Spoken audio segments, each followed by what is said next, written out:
విప్లవ కవి ప్రజా గాయకుడు గద్దర్ విషయంలో రేవంత్ రెడ్డి ప్రభుత్వం మాట నిలబెట్టుకుంది. హైదరాబాద్ లోని ట్యాంక్ బండ్ పై గద్దర్ విగ్రహాన్ని ఏర్పాటు చేస్తామన్న సీఎం రేవంత్ రెడ్డి మాట నిలబెట్టుకున్నారు. గద్దర్ విగ్రహ ఏర్పాటుకు టీఎస్ ప్రభుత్వం గ్రీన్ సిగ్నల్ ఇచ్చింది. గద్దర్ విగ్రహాన్ని ఏర్పాటు చేయాలని తెల్లాపూర్ మున్సిపాలిటీ చేసిన తీర్మానానికి ఆమోదం తెలిపింది. విగ్రహ ఏర్పాటుకు అనువైన స్థలాన్ని కేటాయిస్తూ ఉత్తర్వులు జారీ చేసింది.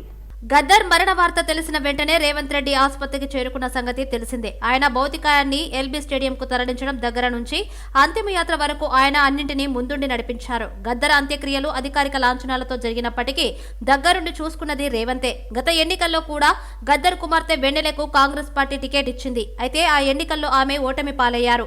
మరోవైపు ట్యాంక్ బండ్ పై గద్దర్ విగ్రహం ఏర్పాటు కానుండటంపై ప్రజా సంఘాలు హర్షం వ్యక్తం చేస్తున్నాయి.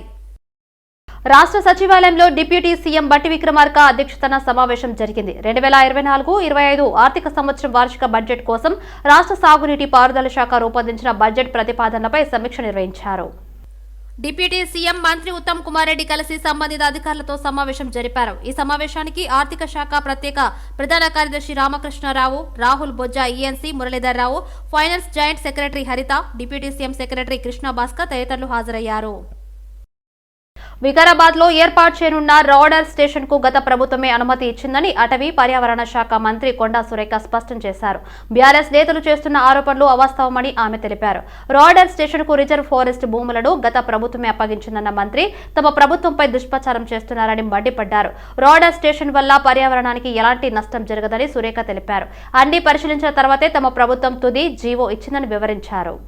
Project, then only the Telangana government, before government which was BRS government, it accepted all those first, second and third stages, and also they gave the GO of 44 and they stopped the GO for to replace this, they asked for the Bison Polo ground to give this GO.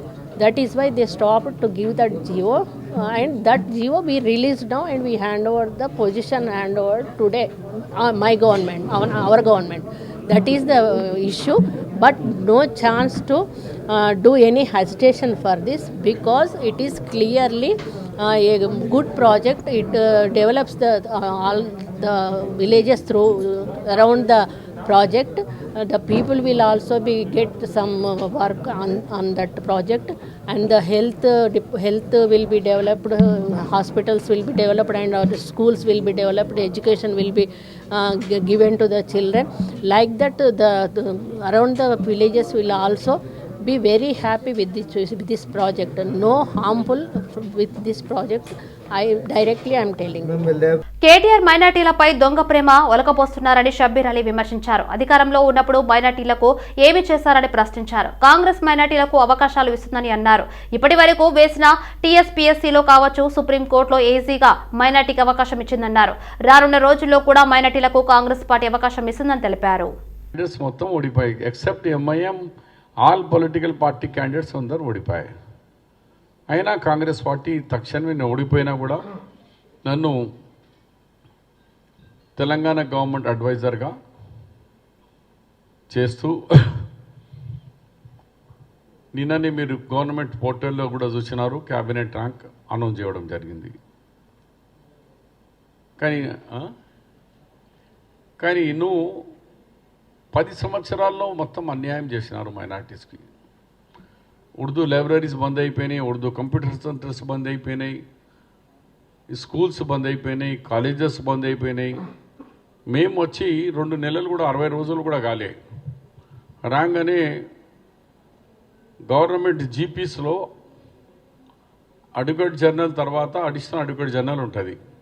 First time advocate జనరల్గా ఒక ముస్లిం ఇమ్రాన్ను advocate జనరల్గా నియమించడం. ఇప్పటి వరకు హైకోర్టులో ఎప్పుడు కూడా additional advocate general లేదు. ఇది మా గొప్పతనం, మైనార్టీకి ఇచ్చిన వాల్యూ. దాని తర్వాత పబ్లిక్ సర్వీస్ కమిషన్లో ఒక ఐఏఎస్ ఆఫీసర్గా రిజైన్ చేసిన ఆమెరుల్లా అని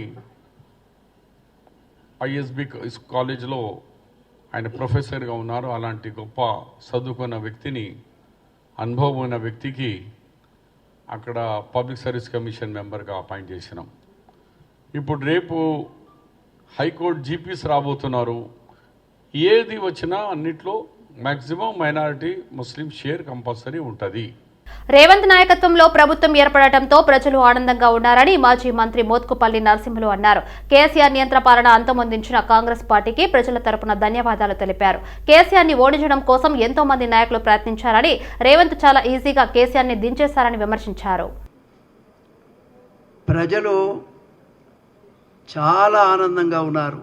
రేవంత్ రెడ్డి గారి నాయకత్వంలో ప్రభుత్వం ఏర్పడటం అనేటువంటిది ప్రజలు చాలా సంతోషంగా ఉన్నారు.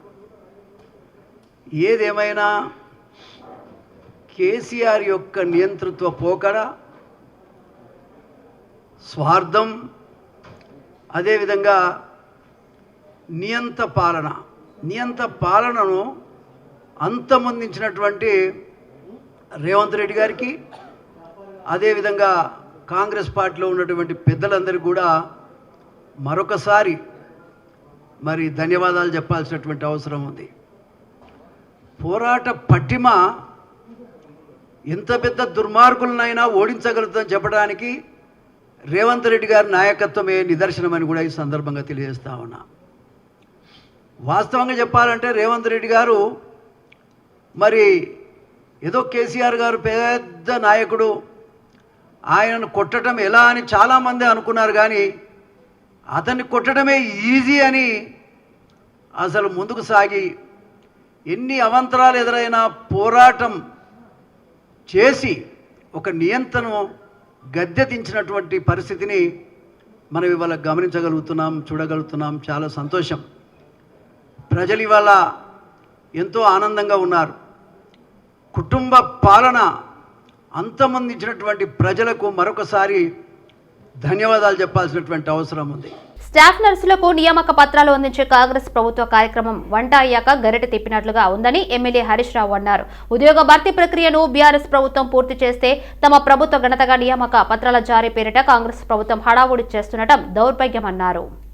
ఫిబ్రవరి 1, 2024న గ్రూప్ 1 నోటిఫికేషన్ ఇస్తామని ప్రతికల సాక్షిగా ప్రచారం చేసిన కాంగ్రెస్ దాని నుంచి విద్యార్థుల దృష్టి మరల్చేందుకే ముందు రోజున స్టాఫ్ నర్సులకు నియామక పత్రాల జారీ కార్యక్రమాన్ని ఆర్భాటంగా నిర్వహిస్తుందన్నారు. చేయని పనులకు దబ్బా కొట్టుకోవడానికి బదులు ఎన్నికల సమయంలో ఇచ్చిన హామీల అమలుపై శ్రద్ధ చూపాలని సూచించారు. మలక్పేట్ నియోజకవర్గంలోని ఆఫీసర్ మెస్ ఫంక్షన్ హాల్లో ఎంఐఎం ఆధ్వర్యంలో ఓవర్సీస్ జాబ్ ఫెయిర్ ను నిర్వహించారు. స్థానిక ఎమ్మెల్యే అహ్మద్ బిన్ అబ్దుల్లా బలాలా ఈ ఫెయిర్ ను ప్రారంభించారు. యువత ఉద్యోగ ఉపాధి అవకాశాలు సద్వినియోగం చేసుకోవాలని ఎమ్మెల్యే అహ్మద్ బిన్ అబ్దుల్లా బలాలా అన్నారు. ఇంటర్వ్యూలో సెలెక్ట్ అయిన వారికి ఐటీసీ అందించే 60 రోజులు ఉచితంగా మల్టీ స్కిల్స్ శిక్షణ ఇవ్వడం జరుగుతుందన్నారు. Telangana overseas man power company సహకారంతో యువతకు విదేశాల్లో ఉచితంగా ఉపాధి కల్పించడం జరుగుతుందన్నారు. ఈ కార్యక్రమంలో కార్పొరేటర్లు, ఎంఐఎం నాయకులు తదితరులు పాల్గొన్నారు. 2015 के अंदर मुझे अच्छी तरीके से याद है, मुसलसिल शिकायतें जैसे आ रही थी, हमने भी असेंबली में इसकी नुमाइंदगी की थी कि government should take up this work for बाहर भेजने के लिए. तो आज आप उससे फायदा उठाइए, आप अपनी काबिलियत बताइए.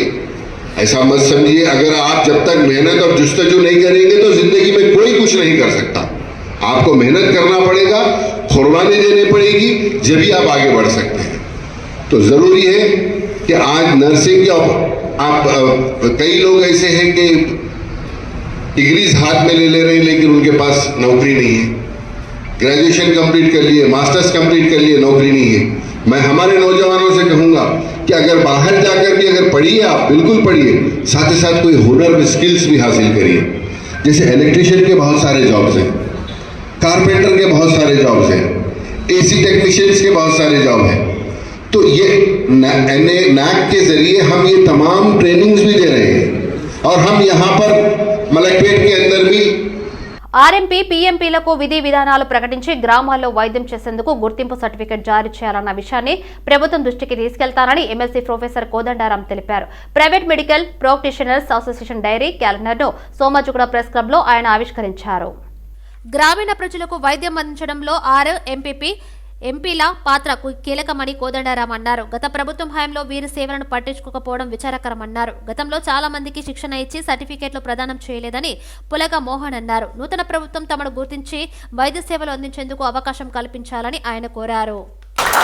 ఆ పాత్రను గుర్తించి అప్పుడు స్టీరింగ్ కమిటీ లో కూడా ఆర్ఎంపీ పిఎంపీ అసోసియేషన్ నాయకులను మేము సభ్యులుగా తీసుకున్నాం, శంకర్ గారిని. ఆ విధంగా తెలంగాణ ఉద్యమంలో సమన్వయపరుచుకునే ప్రయత్నం కూడా తెలంగాణ జేఏసీ అప్పుడు చేసిన విషయం మీకు తెలుసు.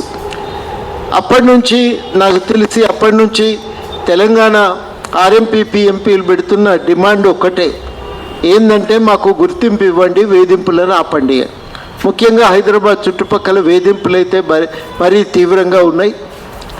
అందరూ కూడా కోరుకునేది ఏంటంటే మాకు సర్టిఫికెట్ ఇచ్చి మేము వైద్యం ఏ పరిధిలో చేయవచ్చునో చెప్తే ఆ పరిధికే మేము పరిమితమై వైద్యం అందిస్తాం, కాబట్టి మాకు తప్పకుండా ఈ సర్టిఫికెట్ ఇవ్వండి అని. అప్పుడు రాజశేఖర్ రెడ్డి గారు ముఖ్యమంత్రిగా ఉన్నప్పుడు కోర్సులు డిజైన్ చేసి మీరు ఇచ్చిన లెక్కల ప్రకారం 45,000 గాను 22,000 మందికి ట్రైనింగ్ ఇచ్చిండు, కానీ సర్టిఫికెట్ ఇవ్వలే. ట్రైనింగ్ ఇచ్చి సర్టిఫికెట్ ఇవ్వకపోవటం విచిత్రం. 1,000-2,000 మందికి కూడా ఇవ్వలేదా? ఒక్కరికి కూడా ఇవ్వలే. నేను 500-1000 ఇచ్చిండ్రు అనుకుంటాను, ఎవరికి ఇవ్వలేదు. కాంగ్రెస్ ప్రభుత్వం సరైన నిర్ణయాలు తీసుకోలేక ఊగిసలాడుతుందని దుబ్బాక మాజీ ఎమ్మెల్యే రఘునందన్ రావు ఆరోపించారు. ఆట మొదలైందని మంత్రులు లీక్లు ఇస్తున్నారు తప్పితే చర్యలు లేవన్నారు. ధరణి పేరుతో సోమేష్ కుమార్ 25 ఎకరాలు రిజిస్ట్రేషన్ చేసుకుంటే ఎందుకు కేసు నమోదు చేయడం లేదని ప్రశ్నించారు. హేటీరో సంస్థకు ఇచ్చిన భూమి అక్రమాన్ని తెలుసుకున్నప్పుడు ఎందుకు కేసులు పెట్టి చర్యలు తీసుకోవడం లేదన్నారు. అప్రోప్రియేట్ గా యాక్షన్ అంటూ ఏదైనా మొదలైందా అంటే ఇంకా ఆట మొదలు పెడుతున్నాం, రేపు మొదలు పెడుతున్నాం, ఎల్లుండి మొదలు పెడుతున్నాం అని చెప్తా ఉన్నారు తప్ప ఎక్కడ కూడా ప్రాపర్ గా యాక్షన్ మొదలైనట్టు కనబడతలేదు. చీఫ్ సెక్రటరీగా పనిచేసినటువంటి సోమేష్ కుమార్ గారి శ్రీమతి పేరు మీద రిజిస్టర్ అయిన 25 ఎకరాల భూమి విషయంలో ఆయనే చీఫ్ సెక్రటరీ. ధరణి అనే పదాన్ని తీసుకొచ్చిందే ఆయన. అసలు తెలంగాణలో మొత్తం రెవెన్యూ సిస్టాన్ని మొత్తాన్ని మారుస్తామని చెప్పిన ఆయన శ్రీమతి పేరు మీదకి 25 ఎకరాలు వచ్చింది అని తెలిసింది. ఏం యాక్షన్ తీసుకోవాలనే దగ్గర ఊగిసలాడతారా? ఒక చీఫ్ సెక్రటరీ స్థాయిలో ఉన్నటువంటి అధికారి ధరణి పేరిట అక్రమంగా ఆస్తులు సంపాదించినట్టు మన నోటీస్కి వస్తే వెంటనే విచారణ ప్రారంభించడానికి ఈ రాష్ట్ర ప్రభుత్వానికి ఉన్నటువంటి ఇబ్బంది ఏంది? ప్రతిపక్షంలో ఉన్నప్పుడు ప్రస్తుత ముఖ్యమంత్రి రేవంత్ రెడ్డి గారు ప్రతిరోజు ప్రెస్ మీట్ పెట్టి మేము అధికారంలోకి వస్తే అప్పుడు డీజీపీ మహేందర్ రెడ్డిని అంతు చూస్తా అని చెప్పిండు. ఇలా మహేందర్ రెడ్డి సార్ వచ్చి ఆడున్నాడు, టీఎస్పీఎస్సీకి చైర్మన్ అయి కూర్చున్నాడు. అసలు ధరణిని తెచ్చి పేద ప్రజలకు కష్టం తీసుకొచ్చిర్రు, మేము ధరణినే మొత్తం తీసేస్తాం, భూమాతను తీసుకొస్తాం, భూమిని కాపాడుతాం, పేద రైతులకు అండగా ఉంటాం, తప్పు చేసినని శిక్షిస్తాం. మరి తప్పు శిక్ష ఎడికెళ్ళి మొదలు కావాలి? చీఫ్ సెక్రటరీ సోమేష్ కుమార్ గారి దగ్గర మొదలు కావాలి. మొదలు కాలేదు. 75 గజాల లోపల ఇచ్చిన 59 జీవో మీదనేమో రిజిస్ట్రేషన్ ఆపమని చెప్తారు, కానీ హైకోర్టు పునః సమీక్షించమని చెప్పిన తర్వాత అక్కడ క్యాన్సర్ హాస్పిటల్ దగ్గర పనులు నడుస్తుంటే this land belongs to government అని బోర్డు పెట్టడానికి మనం ఇష్టపడతలేం. ఎందుకు? హెటిరో సంస్థకి ఇచ్చినటువంటి భూమి ఇల్లీగల్ అని రాష్ట్ర ప్రభుత్వం గుర్తించిన తర్వాత కేసు నమోదు చేసి ఆ భూమిని స్వాధీనం చేసుకోవడంలో మనకున్న అభ్యంతరం ఏంటి? మహేశ్వరం నియోజకవర్గం మీర్పేట్ మున్సిపల్ కార్పొరేషన్ పరిధిలో ఎమ్మెల్యే సబితా ఇంద్రారెడ్డి పర్యటించారు. మహాత్మా గాంధీ వర్ధంతి సందర్భంగా చందనం చెరువు కట్ట వద్ద జాతిపిత మహాత్మా గాంధీ విగ్రహానికి ఎమ్మెల్యే సబితా ఇంద్రారెడ్డి పూలమాలలు వేసి నివాళులర్పించారు. అహింసావాదంతో దేశానికి స్వేచ్ఛ వాయువులు జాతిపిత మహాత్మా గాంధీ అందించారని ఎమ్మెల్యే సబితా ఇంద్రారెడ్డి అన్నారు. ఈ సందర్భంగా మీర్పేట్ కార్పొరేషన్ పరిధిలో గాంధీ విగ్రహానికి ఘనంగా నివాళులర్పించారు. ఈ కార్యక్రమంలో mayor Durga Deeplal Chauhan, deputy mayor Teegala Vikram Reddy, కార్పొరేటర్లు, కోఆప్షన్ సభ్యులు, బీఆర్ఎస్ నాయకులు పాల్గొన్నారు. జాతిపిత మహాత్మా గాంధీ వర్ధంతిని పురస్కరించుకుని పటంచెరు పట్టణంలోని స్థానిక నేతలు జాతిపితకు ఘన నివాళులర్పించారు. గాంధీ థీమ్ పార్కులో గాంధీ కాంస్య విగ్రహానికి పటంచెరు శాసనసభ్యులు గూడెం మహిపాలరెడ్డి పూలమాలలు వేసి ఘన నివాళులర్పించారు. ఈ సందర్భంగా దేశానికి ఆయన చేసిన సేవలను స్మరించుకున్నారు. అహింస అనే ఆయుధంతో ఆంగ్లేయులను తరిమికొట్టిన మహోన్నత వ్యక్తి మహాత్మా గాంధీ అని తెలిపారు. మహనీయులు భౌతికంగా గతించినప్పటికీ వారు చూపిన మార్గం, అనుసరించిన విలువలు ప్రతి ఒక్కరికి స్ఫూర్తిప్రదాయకంగా నిలుస్తాయని అన్నారు. నేటికి ప్రపంచంలోని ప్రతి దేశంలో గాంధీ చూపిన మార్గాన్ని అనుసరిస్తున్నారని తెలిపారు. ఈ కార్యక్రమంలో పటంచెరు కార్పొరేటర్ మెట్టు కుమార్ యాదవ్, వ్యవసాయ మార్కెట్ కమిటీ మాజీ chairman Vijay Kumar, BRS party పట్టణ అధ్యక్షులు అఫ్జల్, వెంకటేష్ తదితరులు పాల్గొన్నారు. మేడ్చల్ జిల్లా గట్కేసర్ టౌన్ లో ప్రాచీన కాలం నుండి ప్రముఖ అమ్మవారి దేవాలయం ఉంది. ఈ సందర్భంగా శ్రీ శ్రీ శ్రీ గట్టు మైసమ్మ అమ్మవారి దేవాలయం ధర్మకర్తల మండలి నియామకానికి దేవాదాయ ధర్మాదాయ శాఖ నోటిఫికేషన్ విడుదల చేసింది. మొత్తం 7 మంది ధర్మకర్తల మండలి నియామకం ఉంటుందని తెలిపారు. ఆసక్తి గలవారు 20 రోజుల్లోగా రంగారెడ్డి జిల్లా ఎండోమెంట్ అధికారికి దరఖాస్తులు సమర్పించాలని గట్కేసర్ మండలం ఎండోమెంట్ అధికారి భాగ్యలక్ష్మి తెలిపారు. గట్కేసర్ నందు వేంచేసి ఉన్నటువంటి శ్రీ గట్టు మైసమ్మ అమ్మవారి దేవాలయమునకు ధర్మకర్తల మండలి నియామకంకు గాను శ్రీయుత కమిషనర్ గారు దేవాదాయ శాఖ వారు నోటిఫికేషను విడుదల చేయనైనది. ఇటు నోటిఫికేషను వెలువడినప్పటి నుండి 20 రోజుల లోపల ఆసక్తి గల భక్తులు ఎవరైనా అప్లికేషను శ్రీయుత సహాయ కమిషనర్ రంగారెడ్డి జిల్లా వారికి ఇవ్వగలరని కోరుచున్నాను. ఇట్లు ఈవో భాగ్యలక్ష్మి. ఈ ధర్మకర్తల మండలి నియామకమునకు 7 ధర్మకర్తలుగా ఎన్నుకోబడుతుందని నియమించబడుతుంది. హైదరాబాద్ లోని హోటల్ ఆదిత్య పార్క్ లో ద యూనివర్సిటీ ఆఫ్ లూయివేల్ సమావేశం నిర్వహించింది. హైదరాబాద్ నుంచి విద్యార్థులను నేరుగా తీసుకోబోతుందని వెల్లడించారు. నాణ్యమైన విద్యకు యూనివర్సిటీ ఆఫ్ లూయివేల్ ప్రపంచవ్యాప్తంగా విద్యార్థులకు ఇష్టమైన గమ్యస్థానంగా ఉందని తెలిపారు. ప్రపంచవ్యాప్తంగా విస్తరించాలన్న తమ ప్రణాళికలో భాగంగానే హైదరాబాద్ కు వచ్చామన్నారు. విస్తృతమైన అండర్ గ్రాడ్యుయేట్ కోర్సులతో ప్రతి ఒక్క విద్యార్థికి ఉండే ఆకాంక్షలను నెరవేర్చాలని, ముఖ్యంగా భారతదేశం నుంచి వచ్చే వారిపై దృష్టి పెట్టామన్నారు. ట్యూషన్ ఫీజు తీసుకొచ్చేసారు. That's the lowest we can go. Sir, ఏ స్టూడెంట్స్ ని టార్గెట్ చేస్తున్నారు? ఎంతమంది ఎక్స్పెక్ట్ చేస్తున్నారు? మా ఈ నెక్స్ట్ 3 ఇంటెక్స్కి అండ్ అంతా కూడా ఇంజనీరింగ్ నుంచే ఇచ్చేస్తున్నాం. And there would be from business schools also.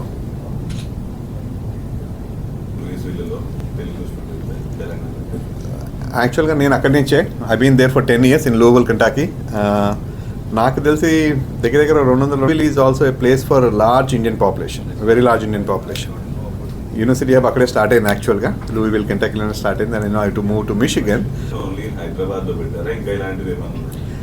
ఈసారి షార్ట్ ట్రిప్ మాది ఇది. So we're doing it in Hyderabad. మళ్ళా we are coming back towards end of May are and for giving me the opportunity to collaborate with University Hub today and share with you the exciting news and programs that we have at the University of Louisville. I briefly heard that Louisville was described as a Research One institution. And indeed, we are a Research One institution. We were founded in 1798. We have a more than 225-year history now at the university. As a Research One institution, we rank in the top 100 of all public Research One institutions. You can that's a seal of approval, if I can say, that the academic programs and research opportunities that students from India will have at U of L will be top-notch. The facilities are top-notch. The city itself, the city of Louisville, is the 26th largest city in the United States. So students are not coming to a small city. They're coming to a metropolitan area of about 1.2 million people. We have undergraduate programs, more than 200 different programs. We have master's programs and doctoral programs. The university has a school of medicine, a school of law, school of dentistry, and also a school of nursing. BRS working president KTR పై గజ్జల కాంతం మండిపడ్డారు. KTR మాటలు జాగ్రత్తగా మాట్లాడాలని, తెలంగాణ రాష్ట్రం మీ కుటుంబం వల్ల రాలేదని గుర్తు చేశారు. తెలంగాణ రాష్ట్రం కోసం ఉద్యోగులు, విద్యార్థులు అందరూ కలిసి పోరాటం చేస్తేనే తెలంగాణ రాష్ట్రం ఏర్పాటు అయిందన్నారు. పార్లమెంట్లో తెలంగాణ కోసం కేసీఆర్ ఎప్పుడు మాట్లాడలేదని అన్నారు. తెలంగాణ కోసం మీ కుటుంబంలో ఎవరైనా బలిదానాలు చేశారని ప్రశ్నించారు. తెలంగాణ విద్యార్థులు, ఎస్సీ, ఎస్టీ, దళితులు ఎంతో మంది బలిదానాలతో వచ్చిందన్నారు. తెలంగాణ ఉద్యమకారులు అంటే కేటీఆర్ కు లెక్కలేదని విమర్శించారు. కేటీఆర్ జాగ్రత్తగా ఉండాలని, లేదంటే ఇంటిని ముట్టడిస్తామని హెచ్చరించారు. అది తెలంగాణ రాష్ట్రం ఏర్పాటు రూపంలో అదృష్టం కలిసి వచ్చింది. అది గుర్తుపెట్టుకోవాలి. కేటీఆర్ ఈ తెలంగాణ అనేది ఎవరి అబ్బసొత్తు కాదు. ఎందుకంటే నువ్వు ఇష్టం వచ్చినట్టు మరి తెలంగాణ రాష్ట్ర ముఖ్యమంత్రి శ్రీ గౌరవనీయులు రేవంత్ రెడ్డి గారిని నువ్వు మాట్లాడే మాటలు జర జాగ్రత్తగా మాట్లాడితే బాగుంటుందని చెప్పి ఈ సందర్భంగా నేను తెలియజేస్తున్నాను. ఎందుకంటే నీకు సంస్కరణ లేదు. సంస్కరణ నేర్చుకో ఫస్ట్. తెలంగాణ అంత మీరే అన్నట్టు, లేకుంటే తెలంగాణ రాష్ట్రం కోసం మీ కుటుంబం ఏదో ఉద్యమం చేసినట్టు మాట్లాడితే బాగుండదు. ఎందుకంటే నీ అయ్యా నువ్వు నీ కుటుంబం ఉద్యమం చేసి వచ్చిన తెలంగాణ రాష్ట్రం కాదు, అది గుర్తుపెట్టుకోవాలి. 37వ all India GSI indoor games 2024 హైదరాబాద్లోని వి స్పోర్ట్స్ అకాడమీలో మిథానీ రాజ్ ప్రారంభించారు. 2 రోజుల ఈవెంట్కు రీజనల్ స్పోర్ట్స్ కౌన్సిల్ అదనపు director general Shri CH Venkateswararao అధ్యక్షత వహించారు.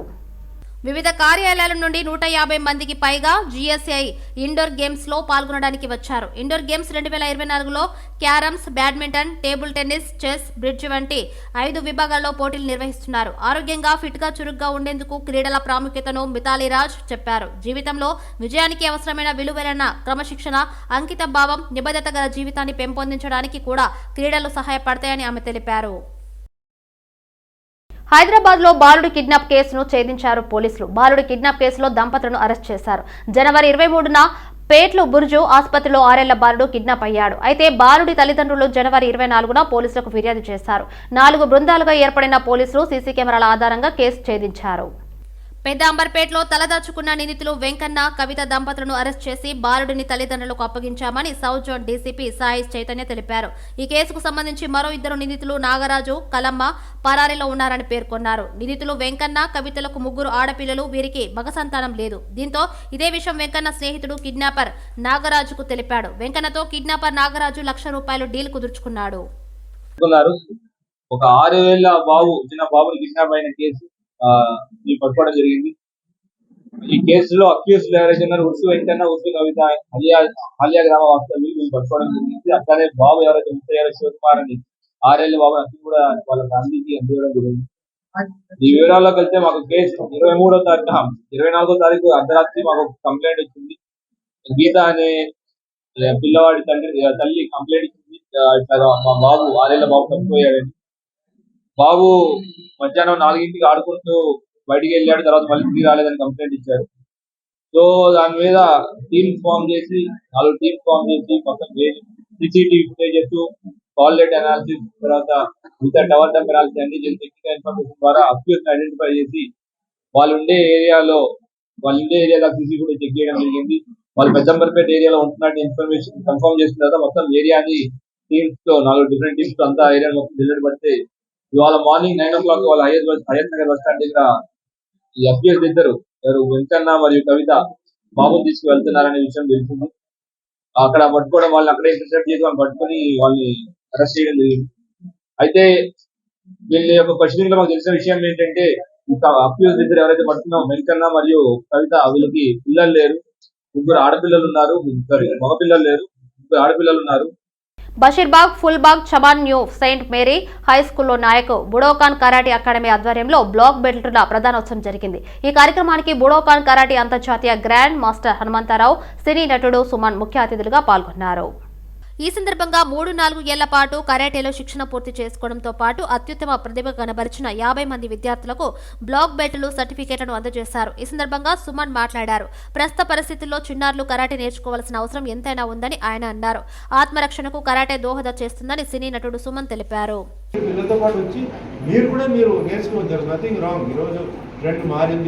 సో మీరు కూడా వచ్చి నేర్చుకుని మీరు కూడా అంటే మీకు బాడీకి ఎక్సర్సైజ్ ఉంటుంది, ప్లస్ మీకు సెల్ఫ్ డిఫెన్స్ ఉంటుంది. పిల్లలతో పాటు మీరు నేర్చుకోవచ్చు. ఎందుకంటే 7 నిమిషానికి ఏమవుతుందో తెలియదు. అండ్ ప్లస్ అది మైండ్కి, బాడీకి చాలా మంచి ఒక ఎక్సర్సైజ్. అది బ్రీదింగ్ ఎక్సర్సైజ్ ఉంది. మనకి బోన్స్, జాయింట్స్ ఇవన్నీ ఏంటంటే ఫ్రీ అవుతాయి, స్టామినా పెరుగుతుంది. మీకు ఎంత చేయాలనుకుంటే అంత చేయవచ్చు. మాస్టర్స్ ఉంటారు, వాళ్ళు అర్థం చేసుకుంటారు. బట్ ప్లీజ్ మీరు కూడా పేరెంట్స్ కూడా ఏంటంటే కేవలం పిల్లల్ని పంపకుండా మీరు కూడా వచ్చి చేయండి. అండ్ పిల్లలు ముఖ్యంగా మహిళలకి ఇది చాలా అవసరం. ఎందుకంటే ఇప్పుడు భవిష్యత్తులో వాళ్ళు స్కూల్ అయిన తర్వాత, కాలేజ్ అయిన తర్వాత వాళ్ళు విదేశాలకి వెళ్ళాలి, లేదా ఊరు వదిలేసి వేరే చోటుకి వెళ్ళాలి. తల్లిదండ్రులకు భయం ఉంటుంది, ఎంత చెప్పినా తల్లిదండ్రులకు భయం ఉంటుంది. కానీ తప్పదు, ఉద్యోగంకి వెళ్తున్నారు, వాళ్ళు ఒక మంచి ఉన్నత స్థాయికి ఎదగాలి కాబట్టి వాళ్ళు వెళ్ళాలి. కానీ తల్లిదండ్రులకి పిల్లలు ఎంత పెద్దదైనా కూడా వాళ్ళకి ఫీలింగ్, చిన్నపిల్లలు ఉంటే వాళ్ళకి ఫీలింగ్. కాబట్టి ఎన్నాళ్ళు మనం అట్లా భయపడిపోయి ఉంటాం, పిల్లల్ని ఎన్నాళ్ళు మనం భయపెడతామండి. సో పిల్లలకి మీరు ట్రైనింగ్ ఇవ్వాలి, ఎంకరేజ్ చేయాలి. మీరు కూడా నేర్చుకోండి. పిల్లలు అంటే బాగా ట్రైనింగ్ అయిన తర్వాత వాళ్ళు ఎంత దూరం వెళ్ళినా అంటే మీరు చూడాలి వాళ్ళు పెర్ఫామ్ చేసేది. సో అప్పుడు మీకు సాటిస్ఫాక్షన్ వస్తుంది. సో పిల్లలు బయటికి వెళ్ళాలి, లైఫ్ చూడాలి వాళ్ళు. అండ్ ఏదైనా ప్రాబ్లం వస్తే వాళ్ళకి ఎప్పుడైతే వాళ్ళు కాన్ఫిడెంట్గా ఉంటారో వాళ్ళు చూసుకుంటారు. ఏపీసీఐడి పేరిట కొందరు ఏజేఏ యాడ్స్ అనే అమెరికన్ బేస్డ్ ఐటీ కంపెనీలో హల్చల్ సృష్టించారని మాదాపూర్ డీసీపీ వినీత్ తెలిపారు. ఏపీసీఐడి అధికారులమని కొంతమంది వ్యక్తులు సంస్థలోకి ప్రవేశించి 10 కోట్ల రూపాయలు డిమాండ్ చేసినట్లు పోలీసులు తెలిపారు. దీనిపై ఈ నెల 27న కంపెనీ డైరెక్టర్ ఫిర్యాదు చేశారని పోలీసులు అన్నారు. సంస్థలో పనిచేసిన మాజీ ఉద్యోగి రంజిత్తో కలిసి 9 మంది ఏపీసీఐడి అవతారం ఎత్తారని తెలిపారు. కర్నూలు డీఐజీ ఆఫీసులో ఎస్ఐగా పనిచేస్తున్న సుజన్తో కలిసి రంజిత్ మోసానికి పాల్పడ్డారని అన్నారు. మీరు చాలా మందికి మోసం చేశారంటూ నకిలీ ఐడి కార్డులను ఐటీ కంపెనీ యాజమాన్యానికి చూపించారని తెలిపారు. బయట పంపించినప్పుడు they sent him out of the company. తర్వాత he along with Vijay Shankar, Rahul, Mahender and Shubhakrishna వీళ్ళతో ఒక ప్లాన్ చేస్తాడు.